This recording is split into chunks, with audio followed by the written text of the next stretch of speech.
Welcome to this second part of addition of angular momentum. In the earlier lecture, we proved that j square is equal to j1 plus j2, its whole square, and it can be written as j1 square, j2 square plus j1 plus j2 minus plus j1 minus j2 plus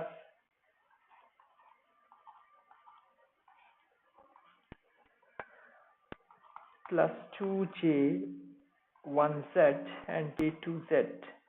So using this equation, one can write down some important commutation relations. So some important commutation relations come out of this equation. I'm not going to prove those here.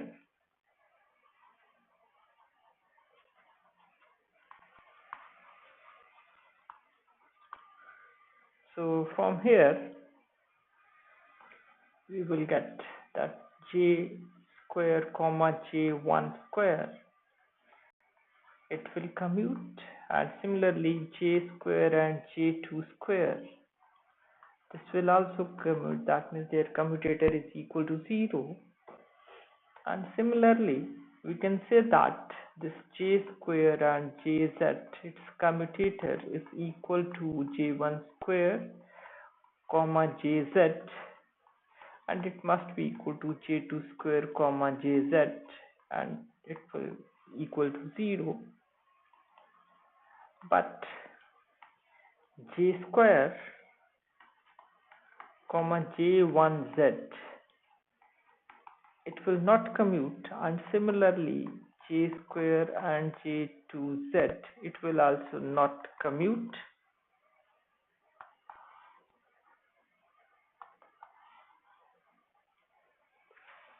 So now, from these commutation relations, what we are concluding that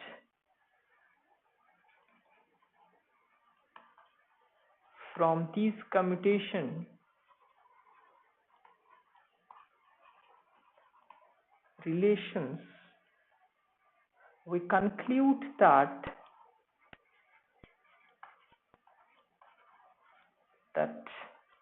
this j1 square, j2 square, j square and jz form a complete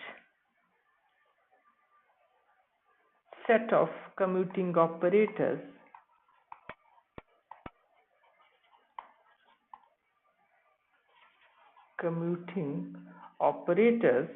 and they can be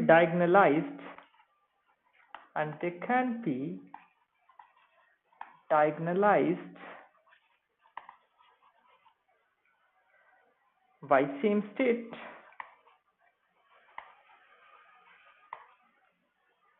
So the state can be written in this way, that this j1 comma j2 comma j comma m, this help us to write down this, right? This is that state. So therefore we can write down as this j1 square, this j1 comma j2 comma j comma m, it can be written as j1 plus 1 h cross square, it is j1 j2 comma jm, right? That's what we can write down. And similarly, others can also be written as this j2 square, this j1 comma j2 comma jm, it can be written as j2 plus 1 h cross square, j1 j2 comma jm,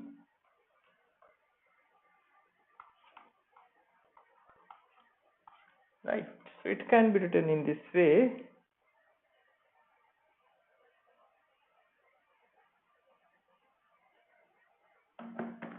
And this j square, it is j1, j2, comma j, comma m. It can be written as j into j plus 1 h cross square.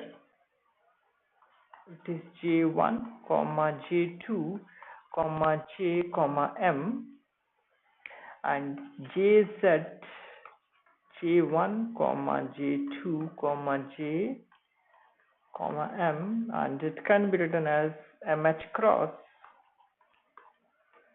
It is j1, j2, comma j, m, right? It can be written in this way.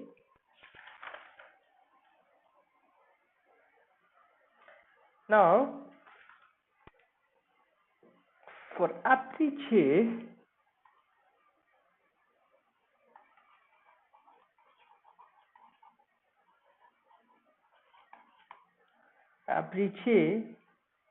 the number m has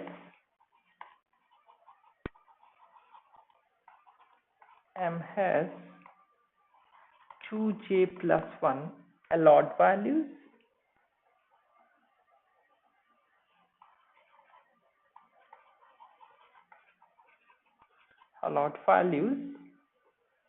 that is m is equal to minus j plus 1 comma and so on. It is j minus 1 comma j, right? And since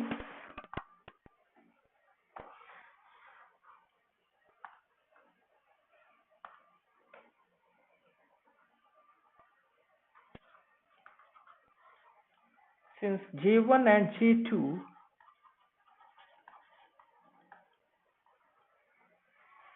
are usually fixed,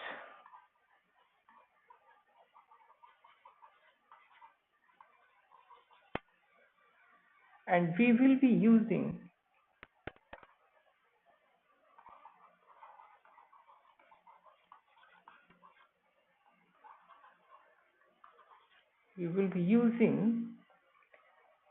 throughout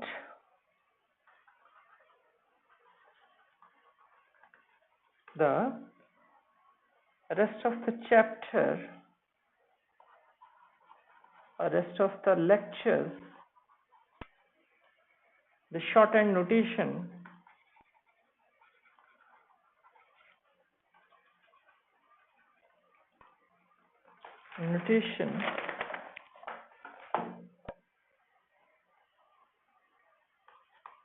jm for j1, j2, jm, right?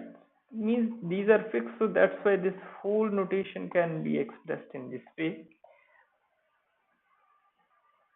right? So this is the important thing which we have to keep in mind. Also, the set of vectors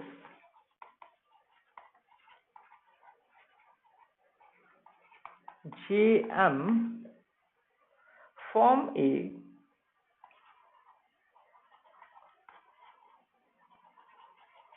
complete and orthonormal basis,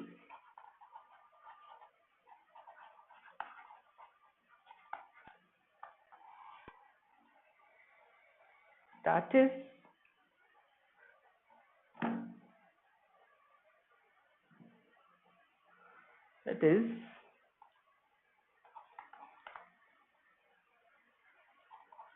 j summation over m, and this jm and jm is equal to 1, and j prime m prime jm is equal to delta j prime j and delta m prime m.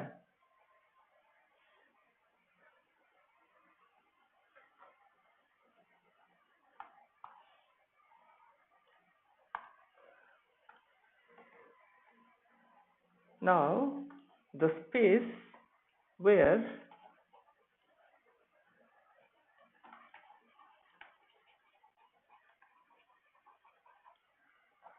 total angular momentum J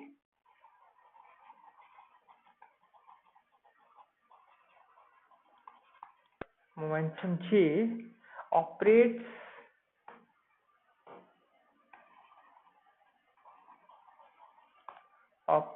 is spanned by bases Jm.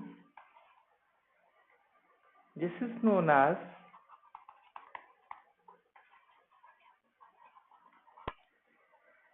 product space.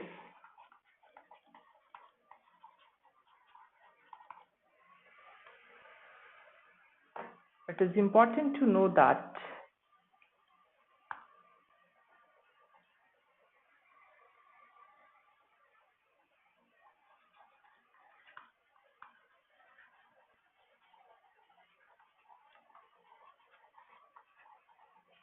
note that to know that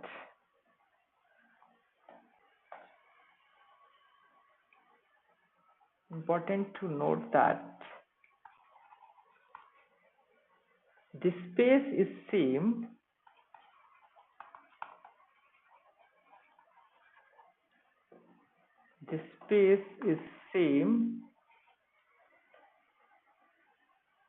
as the one spanned by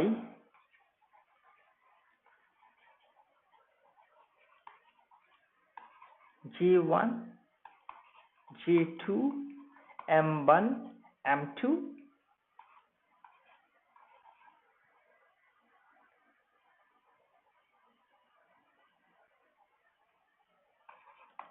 So that means both the same. So the dimension of the space which is spanned by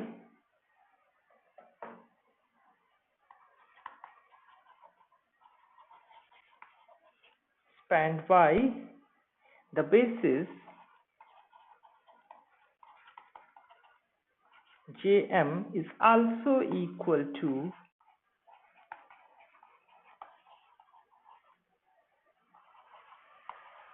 equal to 2j1 plus 1 into 2j2 plus 1, right?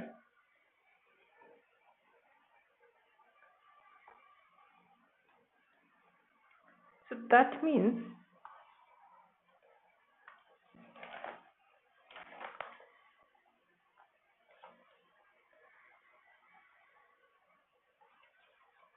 now our motive is to find transformation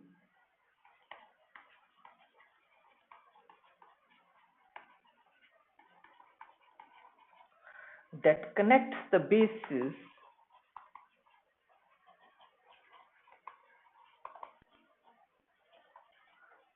that is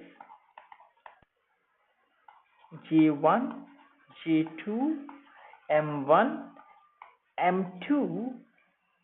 This is one basis and this is another basis. Means we require a transformation which connects these two basis vectors, right? Or in other words, I can say that this basis can actually this one, as I stated earlier, right?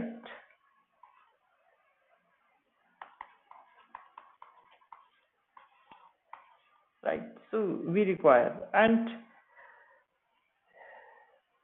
in the next lecture I will talk about the transformation which connects these two bases, right?